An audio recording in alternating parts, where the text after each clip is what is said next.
welcome to the monastery. My name is Nathan. I'm joined once again by Paul. Yo. I think we're a bit late this time, but I don't know, stuff happened. Yeah, that's totally my bad. I mean, it was like 3 days in a row we were trying to, and I totally flaked out. Yep, we're passing out. Yeah, I'm just putting that out there. Okay. I didn't want to accuse you or anything, but it's true. I was sitting on my computer dutifully with Skype open. Yeah. I was like 10 minutes late one day, though, because I started watching a bunch of Dirt Nasty music videos.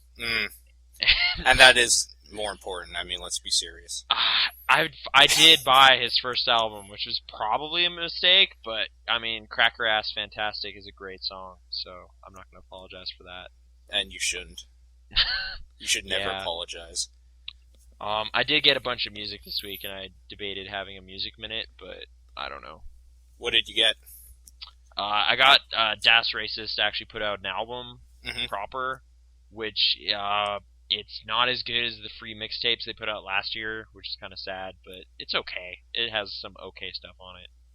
But yeah, I don't know. They seem less enthusiastic or something, as the Pitchfork review said. They're right. What was the other one? I got the Contagion score, which is really good. I literally just bought an EP by College because there's a song on there that's in Drive, which is one of the better aspects of that movie. That's a little mean, but whatever. We'll get into that later. Cadence Weapon, he's an Edmonton rapper. Never heard. Any good? If you know anything about Edmonton, it's extra good because it's just like, I've been there. Yeah, Millwoods totally sucks. It's a terrible neighborhood. Well, I mean, yeah, we're not going to get into that. Alberta knows that? Huh? Like, do you just mean like Alberta knows Millwoods isn't safe? No, just Edmonton. I wouldn't live there. Edmonton. Oh, okay. I have family there, but yeah. Yeah, me too, and I've lived there, and I would never do it again. But okay. Shit happens, and I might. I went on a bit of a Danger Mouse kick. I got Broken Bells finally. It's okay. Yeah. Mainly the singles are kind of my favorite bits of that. Bonobo, which we talked about. Danger Mouse and Danielle Loopy or whatever, that Rome. Okay. Jack White's on there a couple times. There was one specific one, but I'm looking through everything here and I can't remember what it was. So whatever, not important. Generally, I'm pretty happy with my purchases. So yeah. Awesome. I'm glad to hear it. What have you been listening to? Well, welcome to Music Monks. I don't know. Like in the last week since we last talked, I've bought 9 games. Oh, video games. Okay.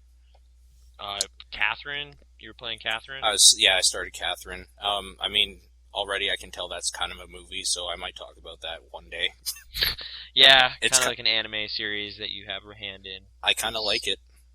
No, yeah. You asked me if it was worth purchasing. Yes, I sent a mass text to everybody who owns it, and I got mostly yeses, a few nos, and one no. I'll just lend it to you. Oh, okay.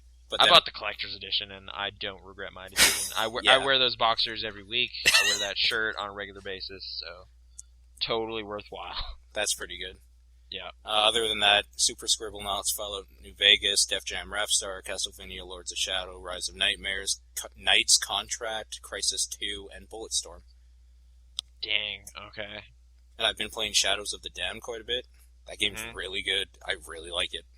Yeah, I should resume playing that at some point. What part did you leave on? Not very long into it, like 2 hours maybe or something, but I was enjoying it. It was just something else came along. Did you do the first boss fight? Yeah, I think so. Like the full boss fight, because you fight him like once and then you fight him again after? Where he's like huge? If it's the guy... Yeah. Yes, I did do that. In like that big kind of fountain or whatever. That, the big like, square. The final part of that with like the worms is gross. I can't remember at this point. Like he pukes out all these worms and stuff on the ground and they just start popping up out of the ground. It's just gross. Sounds like something a demon would do. But I mean, other than that... Oh, Super Scribblenauts, you need to type in the names of the Mega 64 people, because they're in the game. So, like each one separately? Yeah, I think you can if you just type in Mega 64, the logo appears, but if you type in their names... I remember hearing that on an E3 podcast they did. Yep. Yeah, they kind of were chatting with the developers on a Giant Bomb cast back in the day. Yeah, it's funny because one of the first things I typed in was Giant Bomb. Just to see a giant bomb, and it totally killed me. That'll happen. Well, I mean, it makes sense, right? Mm-hmm. Yeah, they explode. That's what they do. What do you think of all that new premium stuff they're doing? For Scribblenauts? No, for Giant Bomb. Oh, I haven't really looked into it. I have kind of stopped consuming a lot of Giant Bomb videos and stuff lately, so... Zeka's a Mega 64? Yeah, just kind of other video game commentators and stuff have been taking up more and more of my time, like Destructoid and stuff, too. I started listening to the Podtoid again. Yeah. Not a big fan of that new lineup. Oh, really? Not really. I enjoy... Oh, it gets super tangenty, though, if that's what you mean. No, like I don't know who it is, but, like, there's 2 or 3 of them. It's basically just, like, Jim Sterling saying something, and 2 or 3 of them just laughing for, like, 10 minutes each time. Yeah, and there's always a lady who doesn't talk a lot. Yeah. Yeah, but, I mean, that's, like, what was it, Podcastle? I don't or whatever. Know what Do you is. remember the UK podcast? No. Jim Sterling did with, I don't remember the other dude's name, and, Atheistium. Oh, I haven't been on the Jim Sterling train for that long, like a year and a half maybe. So I've actually talked to Atheistium. She's a pretty cool girl. Okay. Yeah. I still don't know who that is, but yeah, I don't know. For it. UK person. Okay. She was an intern at UK GameSpot for a while too. Oh, I remember UK GameSpot. Guy Cocker. That was a guy. Yep. Because you can't forget that name. No, you can't. It's always there. Okay. You know what other name you can't forget? Movies? Louie. Oh, okay, there you go. Yeah, sure. So I hadn't seen any of Season 2 of Louie yet. Mm-hmm. So one day last week, I think it was Saturday or Sunday, I just decided, hey, I'm going to watch all of it. And I totally did, and I loved every minute of it. I really like that show. I do like that show. There was like 1 or 2 the episodes. Afghanistan one? That one was really good, yeah. That one was really good. That was weird, though. Yeah, kind of more gravity and stuff than that show usually does, but it was still pretty cool. That whole part with, like, the duck. Yeah. Like, around the end. Mm-hmm. Pretty classic. Pretty good. That was good. Where he just, like, falls trying to grab it. And it's just like, oh, comedians, laughter tying the world together. That's totally. Like, that duck actually did save him. Yeah, it's kind of great. It's pretty good. I kind of like the one with, like, the just down on his luck comedian guy who's, like, gonna commit suicide. That one's really good. It has like, such a dark air around it, but it's so well done. Yeah, just depressing, but in a kind of weirdly and it ends way. off really well with him just being like, no, fuck you. Like, you're not taking me down. Mm-hmm. Yeah. And then they just, like, do their bromance thing and then leave. I thought the season ended on a couple strong episodes. I was pretty happy with it. I forget which one. There's one that kind of didn't do much for me. I think it was the one where they drive up to that old lady's house. Yeah. That has one of favorite. No, but that had one of the best parts where he's just singing along to Who Are You? For like the whole duration of the song. That was just amazing. I was like, wow, this is going on really long. Like, I don't know, that bit was just weird to me. I loved it just because, like, I don't know, that show does the documentary thing, like the show about nothing thing that Seinfeld was supposed to do, but like actually it has an unscripted feel even though you know it's scripted. Well, no, actually, a lot of it's kind of improvised, and, like, listening to the commentaries and stuff, like, it's just, like, weird, fleeting ideas he has and stuff become the script, and whether or not they tie together or not. Right, what I'm saying is that he's not just carrying a camera crew around in case something happens. No, it's obviously written ahead of time to some extent, but the way he gets his ideas and stuff is very freeform. And, and I think that episode more than any totally shows that, because that's just something that, like, someone would do, I guess. Mm-hmm. Oh, actually, that episode I found a little, like, weird, but it was okay. The one I really just didn't really like was the one where he goes to buy that house. It was like Yeah. the third episode or something. Like it was Mhm. just like a little too like plot archy or something, and I didn't really like it. I Where don't he's know. like, It kind of I will lacked have this that house. spontaneous feel. It was just oh, I want to buy, Lenny Bruce's old house, but I can't because money. Oh, and that was it. How much was it again? 17 million? Something ridiculous, yeah. Yeah. But it's like downtown New York or whatever. It's pretty big. And it was huge. Yeah, yeah. But okay, no, good season. I'm definitely was pretty happy with it overall. And other than that, I've been catching up on South Park. Cool. It's still South Park, so I mean that's okay. But other than that, I've literally been watching nothing. I've been playing a lot of video games. Okay. I did want to ask though, like, where are you watching them? Are you just downloading them, or are they online still, or? Yeah, no, I'm downloading them and streaming them to my TV. Is there an unedited version of that Muhammad episode? Which one? Like they did a kind of follow-up one about censorship or whatever, and I heard Comedy Central like was not down with that at all. I think that would be around season 13 or something. Okay, I'm just trying to think of, like, do you remember anything else that happens? I just remember hearing like most of it was blanked out, like bleeped out, because they just couldn't address it. Like Comedy Central just wasn't having it. Maybe it was more. Is that the recent than Family that. Guy one? No. It was like much later. Like you remember how back in the day they had like Super Friends and stuff. Yeah, It and they wasn't a big actually deal? showed Muhammad. Right, and then like post 9/11, like that is not okay. So they Mhm. kind of made an episode trying to address that, but they were kind of limited in how much satire they could dole out or whatever. Mhm. I just remember hearing about it. It was just a news story, so I was wondering if you saw that episode and if it was totally ruined. No, I might, like, I don't know if I'm even going in order right now. It might be coming up. Oh, okay. Yeah, I don't remember anything like that right now.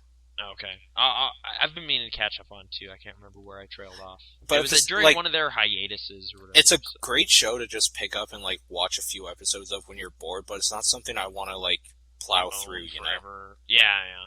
Because it really overstays its welcome pretty easily now that I'm older and I don't find, like, poop jokes funny and the F word. Did they tone that down some? Like I remember they seemed to get pretty strong there for a couple seasons. Yeah, I mean, Season 8 or 9. Or something. it still has some really great parts in it, but for the most part, I don't know. It's kind of juvenile. I think I'm just losing interest in that type of humor. No, When okay. something like Louie is funny, something Yeah. like South Park kind of lost something, you know? Yeah. Yeah. Fair enough. Yeah, I haven't really checked it out in a while, but fond memories, I guess. Yeah, but I have a feeling that's the most I'll be talking this podcast, so what did you do? Okay. It's been a while since our last one, so I guess the first movie I saw was Gorillas in the Mist, Yeah, surprise, surprise. which I obviously watched because apes and stuff. Yep. It's I don't know. It's kind of an interesting story. Like it's a true story about Deanne Fossey.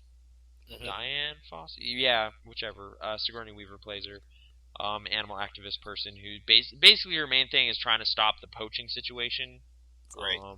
in regards to silverback gorillas and stuff. And some really horrible things happen to gorillas, and it is a true story, so it is kind of sad. But and I guess they do a pretty good job of mixing like fake gorillas with real ones. So some of the clothes, like Rick Baker did some ape suits and whatever, and for the most part they blend in pretty well. Mhm. But there's definitely a few moments where it's clearly not real. But yeah, kind of corny. Like I really didn't like the music. It is just so on the nose, like dramatic music, and it really didn't help. But it was okay. Then I watched Contagion, the How was Steven that? Soderbergh film. I quite liked it. I ended up writing a review of it. I'm not sure if that has hit the internet anywhere yet, but yeah, that would be at beetroot.ca. If Is it in Beetroot, though? Like, is it in print? I don't know if it's kind of a mid-month movie, so it'll probably just be on the blog. I don't think it's going to be in print. Right, okay. Although my Conan one eventually did, so who knows. But, See, I find that a little bit weird, because, like, that movie's been out for a bit now. Conan? Yeah. No, that was... Well, like, I just find it weird that, like, your reviews are coming out, like, 2 to weeks 3 after weeks the movie. after the movie. That was not supposed to be the case. I don't want to get too into it, but basically, like, a couple assignments were missed that week, so they're just like, all right, what else do we have? So that would normally not happen. Okay, we're not that behind the ball normally. And in fact, one of them was literally my fault. It was like, hey, you got to go see Warrior this week. Okay, that's on Thursday, right? No, it's Monday. It was on Monday, dude. Didn't you go? Like, this is on Tuesday, and I was just like, oh. Oh, man. So, I totally screwed that up. And I've heard that movie's looking good. for a torrent of Warrior. No, I'm fine. I wasn't that keen on it, but, like, in light of people saying, like, dude, it's actually really good. It's like, yeah, but it's like a sports movie. I know, but it's really good, so I might see it at some point. It honestly looked okay. Yeah, maybe. I'm not a big mixed martial arts person, but, you know, whatever. Yeah. But no, Contagion was pretty sharp. Like, it's... Some people are criticizing it because, like, it doesn't have a lot of strong characters or anything, but it's not about characters. It's just about a virus and kind of the various people that around the world that interact with it on some important way. Like, Matt Damon is the husband of the first victim in America or whatever. Mm-hmm. So, like, you kind of see him dealing with it. Lawrence Fishburne's actually really good. He's kind of the head of this CDC, I guess it is. There's some sort of drug company or something that are trying to stop it. Kate Winslet is one of their people in the field, and Marianne Cotillard is another one in Asia. So, what does this film really do in that regard? Is it like an Outbreak type movie where they're I've never seen Outbreak, but it's kind of like just someone described it like leaving the theater. Someone was like, "Man, that was." Oh no! It was on the Mega 64 podcast actually. Someone was complaining that it was like basically like watching the news, and it kind of is. Okay. Like it's very like informative more than like actiony. Yeah, it's like a hypothetical doomsday scenario, but like really plausible, like to some extent. Like they just try to make it as like authentic feeling as possible. So it's just like, no, this could happen like next week, or that kind of feel to it. So it was kind of scary in a way. Like it was like some good tension and stuff, because it's just like, man, this might be how this would go down if this happened. Like it had that kind of plausible tone to it, and they do kind of do some things about like Jude Law's character is a blogger, and it's like, is he more interested in the big story or actually helping people? Like there's some the story. dilemmas. I mean, well, obviously, yeah. I mean, he has really bad teeth, so he can't be trusted. And I mean, he's British. Well, no, he has like caps on him for this character, but he's pretty good in it. Basically, the whole cast was really good. I can't think of anyone who dropped the ball or anything. I guess I was most impressed by Lawrence Fishburne, because I never really think of him. Larry Fishburne? Yeah, Larry Fish, or whatever you want to call him. Larry the Fish? Yeah, he actually gets a pretty sizable role, and he's pretty good. And yeah, like despite the cast being like all stars, you know, like everybody's a big name, like that doesn't stop Soderbergh from just being like, no, this person dies. Yeah, like, so like it's very down to earth then. Yeah, like I felt that kind of made it like give it a kind of no one is safe kind of thing, you know. It's like, oh, if that person and for died, that type of film, I think that's definitely what you want to go for. Yeah, it keeps things kind of nice and unexpected. And there was a handful of people that, like, John Hawkes has a really small role, but he's really solid. Elliot Gould's in it for a little bit, and I was happy to see him. So yeah, I wouldn't necessarily call it a good time, because it's like very grim. Like it handles the scenario like very seriously, so it's like there's no funny business going on. There's like date or popcorn movie of the year. No, actually, not at all. It's like, yeah, no, not at all.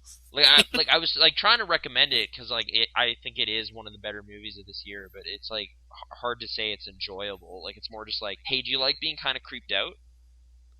Maybe check it out then. And the score in that is really good. Who does it? Martinez. He's Steven Soderbergh's like normal go-to guy. Okay. Cliff Martinez. Yeah, he also did the Drive score or soundtrack or whatever. So cool. Kind of two couple weeks in a row there. Yeah. Well, Contagion was something like that. He's good. He's done good stuff in the past, but this is the first time I've actually been like, I need to have this.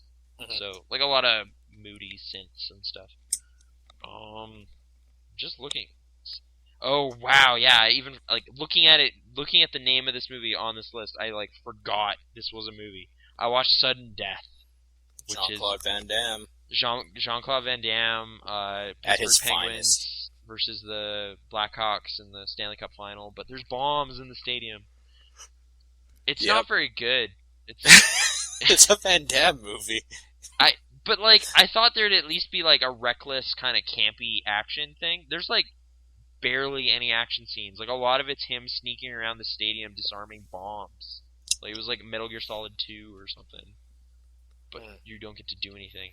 I don't know really what to say about it. There is a fight with a mascot character, which I actually saw on YouTube like years ago, which is one of the main reasons I wanted to see the movie. But turns out it's the best part of the movie. Damn, And, that sucks. yeah, that it is a pretty amazing fight scene, but that's kind of the highlight. It's Peter Hyams, the director, which like I've now kind of come to the realization like he just makes interesting sounding scenarios into like really lame, unimpressive movies. Because like Outland is him, and that's Sean Connery as like a space cop, and that should be amazing, and it's not. It's just boring. Yeah. So yeah, he's kind of. Oh, and The Relic, he did that movie. Oh, He's not good. He's not a talented man. Okay. Then I watched the world's favorite movie. okay. Watched it again. Shawshank Redemption. Okay. How do you feel about it? Are you on board with the hell yeah, 10 out of 10, best movie ever? Woo! I'll give it an 8. Yeah, okay. It's at an 8 for me too. It's really solid writing, solid acting. I think like I've seen it probably maybe 3 or 4 times in my life. Mm-hmm. That's probably more than enough. Yeah. But I don't know. It's really good. It's pretty good. Like, yeah, it's a solid prison movie. Like it's got, like it's shot really well. It's like my favorite cinematographer, Roger Deakins. So there's a good helicopter shot early in the movie. The music is by Thomas Newman, which knowing that now totally makes sense because you can hear the similarities between that and like Road to Perdition and stuff. Mm-hmm. But yeah, like just watching it though, like it is such an easy movie. Like I get why it's so popular because it doesn't tread on anybody's toes at all. Like it's like, hey, no, it plays it very, very to the straight and narrow, and like, I know pleases everybody by doing it. Yeah, and the themes are literally like hope is good and friendship is good. So it's like, who can argue with that? I mean, that's just true. So you have to be some sort of weird sourpuss not to at least appreciate that stuff. So yeah, but I don't quite get the fervor it gets. Like it's okay, but nowhere near a perfect movie or anything. But whatever, people seem to like it. So, and yeah, I don't know. I guess a lot of narration, which kind of doesn't do things for me. Like that's kind of a lazy way to tell a story. Yeah, but I mean Morgan Freeman. I know. So it's okay. That started. Sure. All right. I'm trying to think if there was any weird things I noticed or people that I didn't know were in it or anything, but I don't know. Clancy Brown, that guy's pretty good. He's a mean prison guard and stuff. Yeah, I don't know. Then I watched Mysterious Skin, which I didn't know a whole lot about other than Joseph Gordon-Levitt was in it. Yeah, I still don't, so lay some knowledge on me.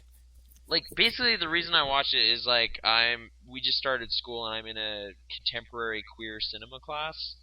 So, one of the assignments is, like, okay, here's our list of films that we're going to be watching. You need to write an essay about a film you like that should be on this list. And I was just like, crap, every queer-related film I've ever seen is on that list, yeah. So I need to start going outside, like my list of stuff I've seen and start watching some movies. It?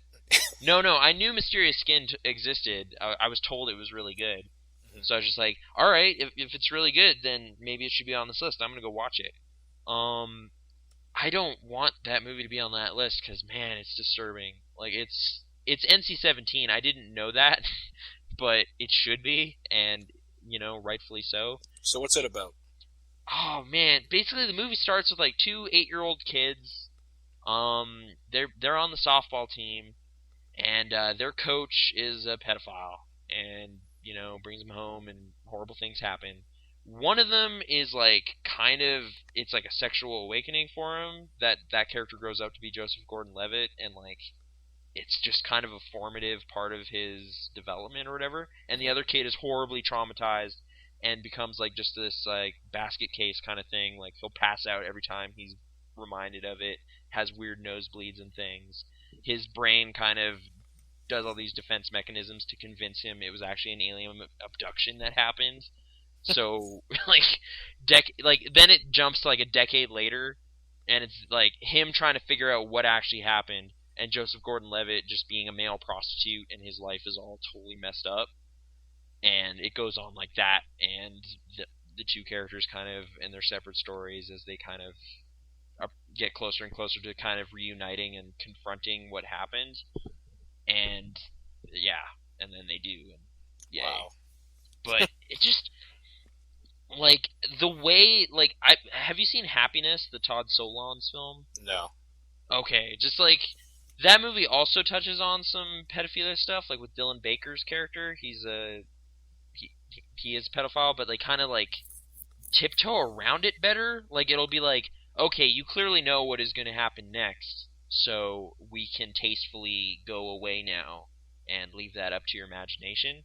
Yeah. Whereas, like, this movie comes so close to just being like, oh, this is just inappropriate. You shouldn't have filmed this like this. What are you doing? And, like, I read up on it, and it's like, okay, no, the child actors were never in any sort of weird, compromising situation. We, like, edited it together after, and that's why it is like this. But it's, like, super sketchy all over, and I was really uncomfortable for, like, a lot of the movie. It sounds like my type of film. It is uncomfortable. Like, I was just curled up on my couch, just like, what is happening? So yeah, I don't know. I'm glad that movie is not on our list of films, so I need to keep watching other stuff. I'm probably gonna check out Private Idaho, My Own Private Idaho. Okay, yeah. That's just within our time frame. It's like it has to be the last 20 years, and that came out in 1991. So perfect. So hopefully that's good. I don't know. I've heard good things. But yeah, Mysterious Skin was just too intense. Like, I don't know. I was not having a good time. And, like, I don't know how valuable, like, a story it is, really. Like, it was, like, borderline exploitative, maybe, for me. I was like, why is this? Like, I get it. Like, pedophilia is bad. I don't really need a public service announcement type movie to tell me that. So, but you know what? Some people do. Sure, okay. Just I don't know. I was not fully on board with this movie. Joseph Gordon's good though. Like he does a good job, but man. Ugh. Oh, and Elizabeth Shue. So thumbs up. Yeah. Then I watched I guess it's got a reputation of being like the first documentary, Nanook of the North. Okay. Which is filmed in kind of the Hudson Bay area of Canada. And it's about kind of Eskimos or Inuit people. They call them Eskimos in the movie because it came out in the 20s. And the movie is like it's kind of interesting. It's just like, hey, here's them building igloos and like killing seals and stuff. They just cut up a seal on screen for you, and it was like, wow, all right. But I don't know. Apparently, the director kind of took some liberties with the time. Like it's like. The Inuit people, even in the 1920s, weren't doing a lot of the stuff that he made them do. It's like, no, I want the traditional stuff that you used to do. It's like, alright, nobody really does this anymore, but okay. And then they'll, eat a seal heart or something weird. Yeah. But, yeah. It was interesting. It's like 75 minutes. Apparently, that movie also kind of contributed to a lot of the misconceptions about Canada being an icy wasteland. So, awesome. Yeah, because it's like one of the first things they probably saw. Yeah, like one of the first kind of Canadian imports or whatever. Welcome to Canada. Man, really? It's like that? It's like, we skin seals. Yeah, daily. We'd starve to death if we weren't killing seals. My car is a polar bear. Yep. Oh, yeah. No, actually, you know what? That would be kind of amazing. You can't ride a polar bear, dude. It's like I would love a car that could eat people, though. That would be okay. So yeah. Christine, you gotta treat it right. That was a good movie. Yeah. You know what? I'll give you that. I want Christine. It does kind of possess your mind and make you go crazy in 50s style or something, but, whatever. Oh, and I also watched Nanook Revisited, which is kind of a follow-up movie that's like 60 years later. They go Is to it the like a same village. documentary of the documentary? Well, it's a documentary to kind of like investigate what impact that film had on the community and stuff. And apparently, it's like one of the few historic records from that time for them, so they do value it quite a bit, even though it's kind of got some made-up elements in it. So it was kind of neat, but like totally weird. They just straight up kill a seal in that movie too, and just carve it up again. And I was like, what is going on? Like they just shoot it in the face, and this time it's in color. There's just blood everywhere, and I was just like, oh man, because I got nauseous cleaning a chicken back in like grade 8. I was not okay with that, and these kids are just cutting up a seal on the floor of like the gym or something. I was like, what? Ugh. Those kids are bigger men than you will ever be. I know. They're like writing their name in the blood and just kind of like, haha, awesome. They're just like playing with it. Yeah, like totally every day, whatever. And they eat that meat raw, dude, because that's where the vitamins are. And I don't know. And then I finally watched Valhalla Rising, like completion. Which was it amazing? It's okay. It's very loose in terms of narrative. Like it's a lot of silence. Like the main character doesn't speak at all. Mm-hmm. It kind of started to remind me of a Gear: The Wrath of God a bit. Like it's just like he and this kid meet up. Like the main character, I don't remember his name. He's like a silent warrior dude. Oh, One Eye. They just call him One Eye because he has one eye. Him and this kid meet up with some missionaries or whatever, and they eventually just kind of go crazy, start turning on each other, and weird stuff happens. Some cool aspects to it, but I don't know, kind of didn't do too much in terms of character or anything. Just interesting use of music and kind of filming in nature and everything. So, yep. And then I watched Nicholas Winding Refn's latest film, which everyone's talking about it. Drive. Yes, I want to know about this movie. All right, ask me anything. Ask you anything? Yeah. Ryan Gosling, how does he do? He doesn't speak a whole lot. Okay, so he's The Rock. Then. No, he speaks less than The Rock, typically, unless emotive eyebrow use, so, I don't know. Oh, so he really doesn't say anything. Like, it's like, the movie is going for kind of a strong silent type, like, Clint Eastwood protagonist, kind of, he doesn't have to speak, but there are times where that just becomes awkward and, like, only serves to like not develop characters well, to the point where I was like, alright, I get it, not saying stuff is kind of badass, but maybe he should actually be talking to his love interest right now so that their relationship develops and I actually start to care about it, so when he goes off later in the movie I actually am invested. Okay. And it's just like, no. So, Drive or The Transporter? Oh, what the heck? They're so different movies. Like, Drive is certainly more interesting. Like, it is like a straightforward crime movie that is shot very well and has a really interesting kind of soundtrack and kind of soundscape to it and stuff. Like, it is, technically speaking, a really interesting film, and I recommend you see it. Okay. But from a story perspective, I was, like, really bummed out, because it's just like, man, these characters are so simple and flat. This is really poor in a way, but I don't know if it's, like, consciously doing that as kind of a commentary on movies of that time period, like the 80s and 70s specifically. Yeah. Like, maybe it's just like, no, yeah, of course it's all cliches. This is an homage to those films. And it's just like, oh, okay, I guess. Like, if it's doing that. But I didn't quite see enough evidence either way to know, so it might just be Refn is not very good at developing characters, so he just kind of did and substituted tons of amazing style to make up for it. So, yeah, I don't know. Like, I'm trying to, like, I just read an interview with him, and he actually said, like, the script he got, he cut, like, 60% of that dialogue out. And I'm going to say maybe he cut too much because it starts to show.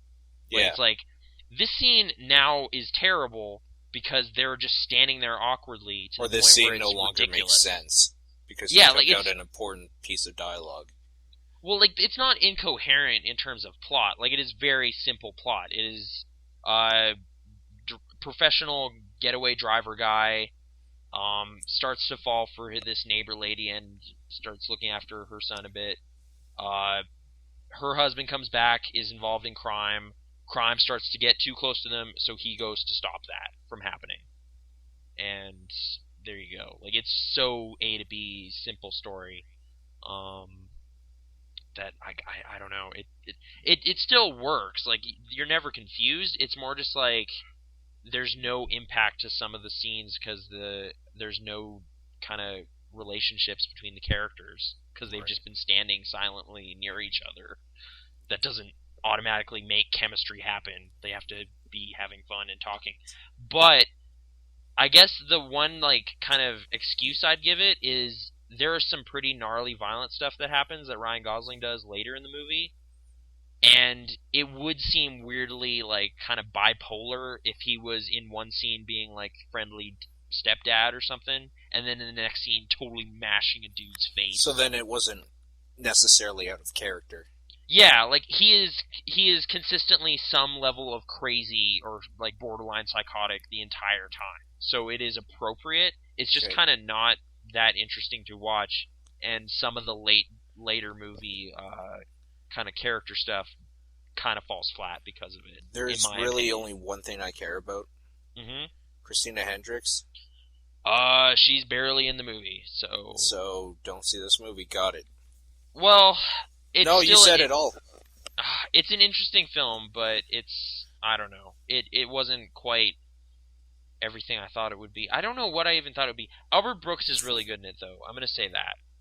And Bryan Cranston has a more sizable role than I thought. He's pretty good, too. But Albert Brooks is really the kind of standout. Like, if you're going to praise any acting in this movie, it would be him. Like, would you say this movie's, like, worth seeing in a theater, though? It was a kind of neat theater kind of experience in terms of, like, people laughing awkwardly at, like, the weird pauses and stuff. Mm-hmm. And they're, like, when weird, gnarly, violent stuff goes down, like, having a crowd reacting to that is kind of cool. So... And it does look really sharp. Like, it is a really sharp-looking movie. It only cost, like, $13 million, but all of that went into making it look and sound really cool. So, okay, yeah, so... I'd still recommend seeing it in a theater.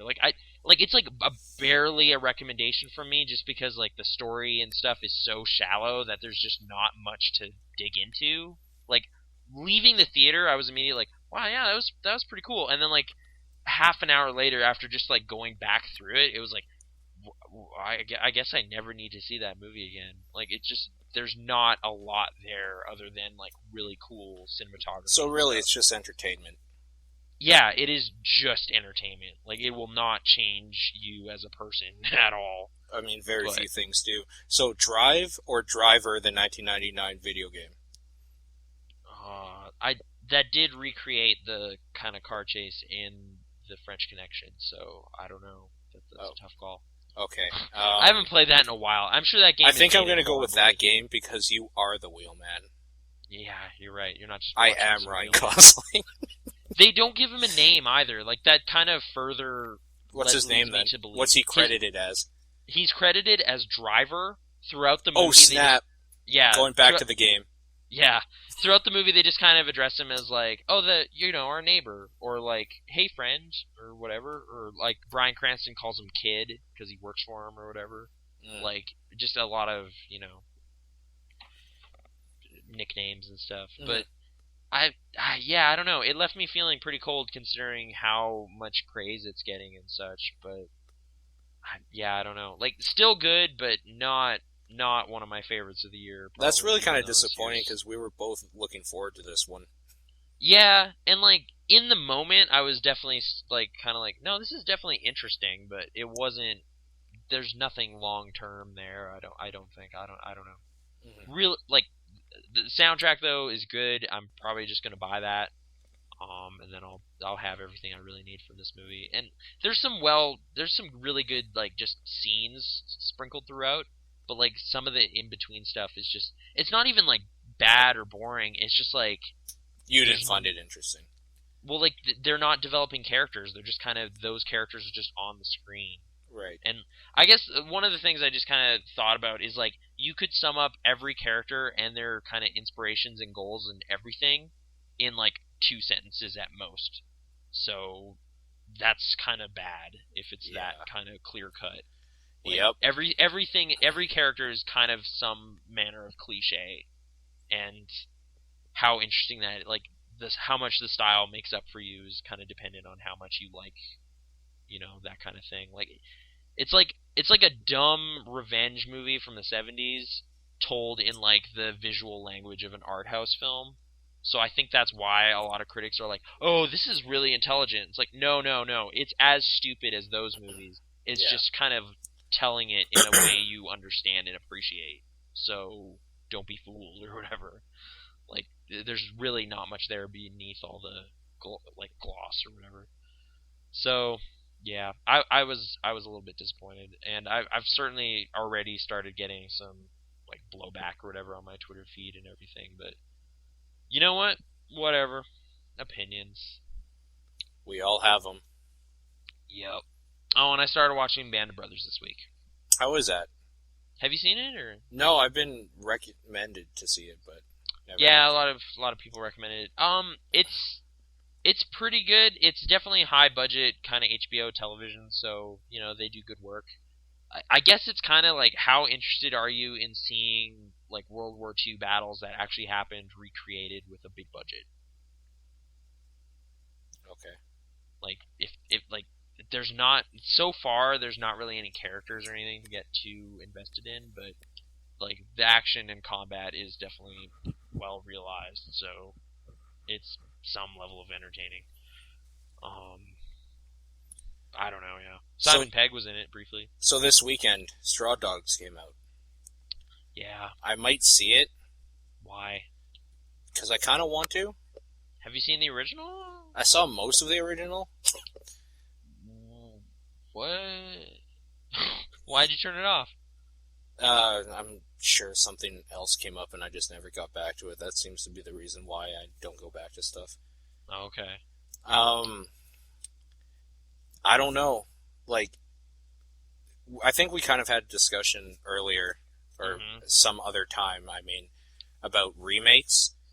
And, you kind of jumped on me early without, Well, The Last House thing, because I actually think that was a better movie. But, yeah. Yeah. And you accused me of just hating every remake ever. You hate remakes, Paul. Yeah, exactly. You're a snob. You know what else I hate? Apes. No, you don't. No one can. Yep. We're apes, though. So... I buy stuff to make sure that they die. You just buy palm oil all the time. I just buy barrels of it. Cheapest palm oil ever. I just throw it away. I just throw it away. I just set it on fire and buy more. That's terrible. Anyway. But it got me thinking, what are some remakes that you've liked? I don't know, remake versus reboot. It seems reboots go better. Just sidestepping everything. I'm just going to go ahead and say The Thing. Like the original one, right? Yeah. The original remake? The original remake. Yeah, yeah. Whereas the new one is a prequel with the same title. Yeah. Yeah. I think that might actually turn out quite well. I'm still intrigued. I'm definitely going to see it. It's just kind of weird. It is kind of weird. I've been meaning to... I'll just probably watch the 1982 one. It's 82, right? Yeah. Pretty sure. Yeah, I'm going to watch that again sometime. Yes, it is. Yeah. It's a good movie. Practical effects, man. Did you ever see The Hills Have Eyes? Yep, I saw the remake, not the original. So okay. Did you like that? How that went? Nah. I thought that was a decent remake. It was more interesting. It was okay. I think we talked about it on this podcast, didn't we? Or was that during that giant hiatus when I watched a billion things? No, I think we talked about it a little bit. Okay. Mainly because of the rape scene, and you said it wasn't that graphic. Right. Whereas Mysterious Skin, oh man. So, NC-17. That gotta reiterate, there's some bad things. Did you ever see Let the Right One In? Yeah. Did you ever see Let Me In? Yep. Which one's better? Oh, I haven't seen Let Me In. I had a brief conversation about this yesterday. I'm still gonna say Let the Right One In, but Let Me In, I think the main kid actually does a better job. and like I think Richard Jenkins is actually pretty solid as the father figure or whatever, like the older guy that's looking after her. Mhm. Not actually the father. But there are some, like, I was pretty on board with it for like the first little bit, but there's like maybe 2 or 3 scenes where they CG it up a bit, and they do it in the worst way. Like, it's just like, oh, you just ruined so much goodwill I had for you in like 12 seconds. Why did you do that? Like, there are some really janky looking CG special effects stuff that happens. To be fair, it seems really easy to do that with you. No, it's quite bad. Like that, like I saw it with like a group of like 4 people, and everyone was like kind of the opinion, like, man, yeah, that would have been better if they had not done it. If they just like had that. not done that. Yeah. Yeah, like just go with some practical, like, she's got crazy teeth and she bit that guy, as opposed to like, weird face jumping around like a frog person. Like, what? I love frog people. Yeah, and like Elias Koteas is in it as the kind of guy investigating, and he's a pretty good, dependable character actor. Like, there's some good things to be found in the remake, but generally speaking, the original one is just, I don't know, it's a bit better. Yeah. I am super nervous about the Old Boy remake. That probably shouldn't happen. Yeah, that was a really good movie. It is a really good movie, and like Spike Lee, I don't know, but like I like Josh Brolin, and thinking about Christian Bale. It is Spike Lee. You're kidding. That's who they ended up going with. Why? I don't know. I mean, why? He hasn't made, like, he has some good movies on his resume, but like, does he? Weird fit. 25th Hour's okay. It's a good movie. Do the Right Thing's okay. Racism, man. Serious. Yeah, but Old Boy? I know. It doesn't really fit anything I've seen him do, so it is kind of weird. I did kind of like the casting choices, though. Like, Christian Bale is good at being creepy and weird, so he should probably be the bad guy. And yeah. Josh Brolin is a nice enough person, so... He's a nice guy. He seems nice. I don't know. He seems like a nice boy. So I think it's No Country that kind of colors my expectation of everybody. Everyone in that movie is awesome. I thought True Grit was a good remake. Yeah, actually, yeah. Although, technically, they would consider it like, oh no, we actually just made another movie based on that book.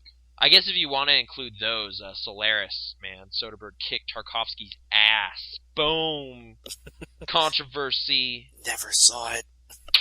It's fine. I'm not even being completely serious. It's just, the original movie is like a test in patience. Like, you need to be in a certain mindset or something that I was not in. I was restless all over the place.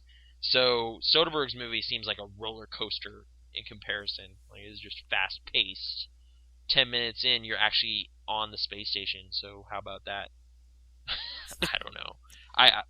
I'd seen it before, didn't really like it. Then I watched the original, and then I watched it again. I was like, actually, this movie's great in comparison. That I've been meaning to reevaluate Tarkovsky, though, because I've been told I'm an uneducated, like, Philistine or whatever for not appreciating him. So I'll watch Stalker and see how I feel about it. Yeah. You won't. So I don't know. Remakes can work out, but do they usually?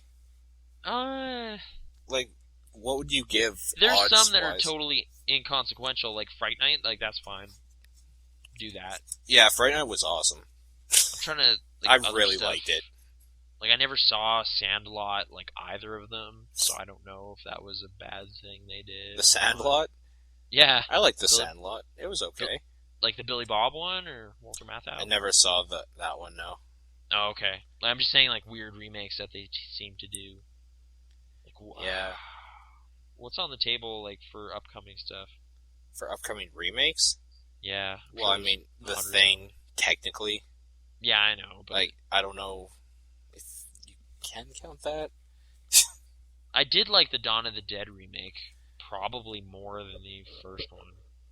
Which yeah, is like, that's kind of blasphemy, but I mean, that's people okay. say that, but like, it's more entertaining. Like, if all I'm looking for it is definitely more entertaining. Action, it's not as well done though. There's no satire to be had, but it's more just like, hey, do you want to see zombies? And I was like, yeah, okay. Like, I've seen that movie several times. I've seen the original once. Would you call that a remake or a re-envisioning? What's the difference? Like, if you're doing just a straight shot-for-shot remake, like Gus Van Sant's Psycho style, don't do that. Like, that's just weird. That's the weirdest. What did you think of Psycho? I own that movie because it's so baffling. Like, I don't understand why anyone would make a movie modeled exactly after a really well-regarded film. Like, it's like 20 years from now, someone's just like, you know what, 2001: Space Odyssey, shot for shot, and we're just gonna get that could be kind of interesting. Like, I would watch it and just be confused at why it existed, and like, I'd probably end up buying it for the same reason. And like Psycho is so weird to see because like it is almost shot for shot, but then there's like weird variations throughout. Like, it's just like no, Norman. Well, it's just weird because it's such masturbating. like an iconic movie. I know, like everyone knows that movie. Like, almost it's such a weird perfectly. But I'm wondering, like, is that why he did it? Because it's like it's so ingrained in the public consciousness that he'll just knowing tweak it. Him probably because he's artsy and blah blah blah. Like, I bought it because he has a commentary track and I want to understand. So I need to understand why. And I do love some of the weird variations he does. Like, it's just like, no, the scene's the same, except, I mean, it's the 90s, so Julianne Moore has a Walkman. And it's just like, what? That's so silly. Yeah. But it just kind of goes with it. It's like she's investigating, like, missing people that she knows. Why would she just be listening to some hot beats? This is stupid. Some hot beats. I can't remember what you overhear on there, but you definitely hear something. And it's, the late 90s. So they're redoing Footloose. I'm okay with that. I never really cared. I'm totally okay with that, but, like, again, it's kind of like, why, but whatever. Like, people just keep, like, Hollywood's running out of ideas. They just have to keep... No, dude, they are running out of ideas. But, like, sometimes a remake is actually warranted and, like, better. So, I don't know. To a point, I guess I can agree with that. But, like, Jesus, they gotta start thinking up some new stuff, too. But there are new dance movies. They just, this one has name recognition and stuff. It's a timeless story. Of course it is. Of, like, repressive religious folk not letting people dance. Did you ever see the original Scarface? Oh, like the 30s one? No. Yeah. Yeah, no, me neither. I don't. Is that Edward G. Robinson? I don't feel any need to, though.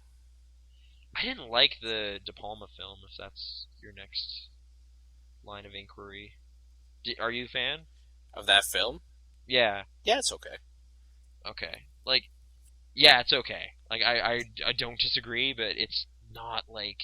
It's totally blown out of proportion. No, Paul Muni, so I apologize to everyone for What's not knowing that.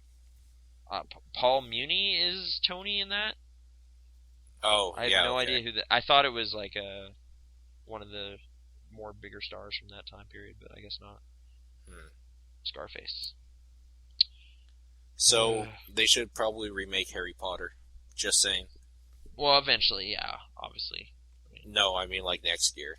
That'd be so dumb. That's the dumbest idea ever. Weren't they thinking of doing Total Recall, or aren't they doing Total Recall? They're doing Total Recall, which I'm actually on board with, because that original movie is so campy and silly. I love that movie. I own it. It's totally fine, but it is such a weird relic from, like, the late 80s, early 90s. Like, I'm totally fine if they re-configure that story and try to make it, like, a serious sci-fi. Is that what they're doing? Like, trying to make it a serious I hope it's sci-fi? more serious, yeah. Like, I wouldn't mind that. It's Colin Farrell, and, like, Bryan Cranston is the new, Sam Fisher. Michael Ironside. Sam Fisher. I told you that to, so you could tell me, but then I remembered, so now it sounds silly. But yeah. So I think he's Cohagen or whatever, so that should be okay. But, like, Colin Farrell, really? Fright Night, dude. He was okay in that. Yeah, because he didn't do anything. Jerry, he's got that scene where he wants to come into the kitchen. And you know what? Scene. Yes, as a total, like, creepy... What's the word I'm looking for here? Almost rapist? He's totally fine. As a serious, like, anything, I hate Colin Farrell. I can't stand Colin Farrell. I liked In Bruges. Okay, then. Have you seen it? Which one? In Bruges. No. It's pretty good. Brendan Gleeson especially, but Colin Farrell's okay. It's a good movie. Should probably see The Guard. Anyway, I think we're kind of coming up on time here, so any final kind of plans or thoughts or stuff you want to discuss? We should see Attack the Block. Attack of the Block, yep. Yeah, we should see that. So that's it's playing? Not Attack of the Block, but whatever. What? You said Attack of the Block. Did I? Oops. Yeah. No, Attack the Block, yeah. Yeah, that's in town, so we should see that. I kind of want to see Submarine. Where's it playing? It's across the street. It's oh yeah, Uptown, from you. I think. Or the Globe. Which one is the... It's at the Uptown. Submarine's at the Uptown. Attack the Block is at the Globe, so yeah. I think those are kind of the next good things I want to see. Killer Elite. I kind I of want to see that. Clive Owen's got a mustache, so... Yeah, and isn't enough. Abduction next week, too? I don't know. I was on board with that movie because like John Singleton and Alfred Molina and stuff. But the more I see of it, I'm just like, this is not. Taylor Lautner just does not work as an action hero. I don't know. I don't. What? Well, I mean, how can you tell that? Just seeing that trailer, mainly this poster. Actually, it's him like sliding down a building with a gun, and it just looks weird. So. Unless that doesn't happen often or something, maybe. He might be the next action hero. Like the next Matt Damon. It's Taylor Lautner. The next Matt Damon. Let's not get ahead of ourselves here. Well, Bourne and stuff. And this movie seems to be kind of aping some of that. So. Yeah, but Matt Damon has, like, talent. I don't know if Lautner does yet. Yeah. Like, to do a multitude of different roles. Should I see Rounders? Oh, that came out of nowhere. Why do you want to? Like, kind of. Were you told to, or? No, like I've just heard it was good and early Matt. Yeah, Damon, I mean it's not bad. It has Damon and Norton in it, and I mean they're both good in their own right. Mm-hmm. I'm trying to remember who else is in it. John Malkovich. Yeah, that's right. Yeah, he is too. I don't remember anybody else though. I've heard it's pretty good, but. I don't know. Yeah, it's not bad. Do you have easy access to it? I borrowed it once and had it lying around for a while, but never watched it. But I can do that again if I have to. Yeah, no, it's good. If you have easy access to it, I don't see why you wouldn't. All right, that might happen. I probably wouldn't go hunting for it, like Dead Island. Oh, okay. The hardest thing to find ever. Oh, I drove around for 90 minutes that night until everything was closed, and then the next day drove around for another hour, and then I was just like, you know what, internet. That's absolutely insane. I never would have thought. No store in the southern part of the city, at the very least, had it at all. Or northern, trust me. Yeah, I thought about just phoning up everybody, but I don't know. I didn't there was barely any evidence of it being at certain stores. It was 9 stores out of 10 had no signage or anything, and then the couple that did were just an empty space. Well, you know what I want to know is where did it come from? What about it made everybody crazy and go out and buy it? I think zombies are still kind of zombies are so in right now. They're still big, but just the fact that it's kind of an RPG and stuff, and I don't know. It's got kind of mixed reviews, a lot of 7s and stuff, but I was going to say, intrigued. Did they have a huge ad campaign? I know, their trailer... Other than that trailer, that trailer was, renowned across the internet, but wasn't that out last year? I just remember Edgar Wright and, Simon Pegg both commenting on it. Wow, this looks awesome. Really, Edgar Wright? You too? Okay. Right, but again, at the same time, not really huge people. I like those people. Well, yeah, but I mean, I'm just saying, not for the average consumer, they wouldn't be hey, Edgar Wright said this. No, I guess not Edgar Wright. That's a little more niche, but or Will Wheaton, No, dude, he's huge. Don't tell me otherwise. Not to the general public, man. No, I know. I'm just trying to find out how many followers Simon Pegg has. It's quite a few. It's a significant number. See, it's totally different if Lady Gaga made an album called Dead Island. or something, and then it released on the same day, and everybody's like, "Hey, do you have Dead Island?" Right. And then they're like, "Yeah, it's right here." And then, oh, cool! I thought it was an album, but it's a video game. Sure, it's just a silly scenario, but okay. Lady Gaga, that's what the kids love. You get what I'm saying, though. Yeah, yeah. I don't follow her, It makes me. but It really makes me wish I had a PC that was good for gaming. yeah, because you could just digitally distribute. I would have had it that night. I And we know. would have been playing that night. Like driving home, I was like, man, this is why piracy exists, because it's so much more convenient and it's just there. Like, I can't fault people that are just like, well, I tried to buy it at the store, but I couldn't, and the guy said you should have pre-ordered. So then I flipped out and just went and downloaded it on my modded system. Blarg. Little known fact, that's the reason why I download a lot of the music I do, because I cannot find it here. Mm-hmm. Speaking of downloading things, I'll probably watch Red State sometime this week. Oh, did you find it? Yes, I found it. Yeah, so we'll probably talk about that a little bit. Yep. So, yep, that and more next week on the Movie Monks. Monastery's closed. See ya. Yeah, I own Solaris. Oh, sweet. Wait, why do you have the server going? Because it's better. Duh.